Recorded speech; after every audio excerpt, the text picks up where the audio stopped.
स्वाभिमानी टीव्ही चॅनलच्या बातमीपत्रात आपलं स्वागत। धुळे जिल्हा कारागृहातून जन्मठेपेची शिक्षा भोगत असलेला एक कैदी झाला फरार, कारागृह प्रशासनात उडाली खळबळ। धुळे येथील जिल्हा कारागृहातून खुनाच्या गुन्ह्यात जन्मठेपेची शिक्षा भोगत असलेला एक कैदी गुरुवारी सकाळी फरार झाल्याची गंभीर घटना समोर आलेली आहे। या घटनामुळे कारागृह प्रशासनात खळबळ उडालेली असून पोलिसांनी कैद्याच्या शोधासाठी हालचाली सुरू केल्या आहेत। दरम्यान प्राथमिक माहितीनुसार भिकन पिंजारी वय वर्ष 54 राहणार निफाड जिल्हा नाशिक हा कैदी धुळे जिल्हा कारागृहात शिक्षा भोगत होता। भिकन पिंजारी यांच्या विरुद्ध पिंपळनेर पोलीस ठाण्यात खून आणि अपहरण प्रकरणी गुन्हा दाखल आहे। या प्रकरणात न्यायालयाने 30 एप्रिल 2022 रोजी दिलेल्या निकालानुसार त्याला जन्मठेपेची शिक्षा सुनावण्यात आलेली होती। कारागृह प्रशासनाने त्याला कारागृह परिसरातील बावडी बाग येथील शेती कामासाठी नेमले होते।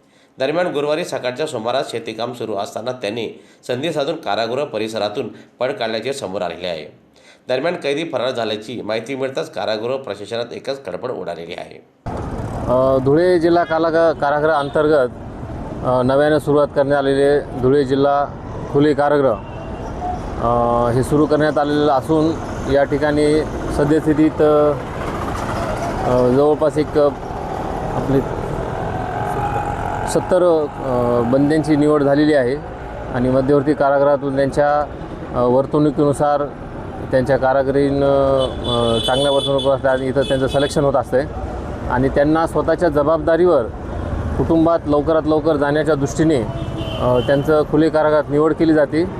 त्यानुसार जो काल पलायन केलेला बंदी आहे, बंदी क्रमांक 58 भिकन नजीर पिंजारी, यास देखील दैनंदिनीप्रमाणे आपल्या खुले कारागृहात जवळपास एक 15 ते 16 एकर जमीन आपली नदीबागला आहे आणि 6-7 एकर जमीन आपली बावडी बाग म्हणून असे 2 शेतीशेड आहेत। त्या ठिकाणी दैनंदिनीप्रमाणे त्याला बावडी बाग येथे शेतीकाम दिलेलं होतं। दुपारचं जेवण वगैरे करून एक 2:15 ते 2:30च्या दरम्यान त्या बंद्यांनी कर्तव्यावरील कर्मचारी यांची नजर चुकून आणि तुम्ही बघत असाल की खुले कारागृह हे पूर्ण धुळे शहरातील एकदम मुख्य रहदारी ठिकाणी असल्याने नजर चुकून तो तातडीने तिथून त्यांनी पलायन केलेलं आहे। तर त्याबाबत आम्ही संबंधित पोलीस स्टेशन धुळे शहर पोलीस स्टेशन येथे BNS 262 अंतर्गत त्याच्यावर गुन्हा पण दाखल केलेला आहे। आमचे कारागृह कर्मचारी अधिकारी यांनी पण त्याचा काल शोधाशोध घेतलेला आहे आणि पोलीस स्टेशनमार्फतसुद्धा त्या बंद्याचा शोध घेणे सुरू आहे आणि तो पिंपळगाव बसवंत तालुका निफाड जिल्हा नाशिक येथील रहिवासी आहे। तर त्याचा शोध घेणं चालू आहे आणि लवकरच बंदी शोधून सापडेलसुद्धा, त्याचा शोध घेणं सुरू आहे।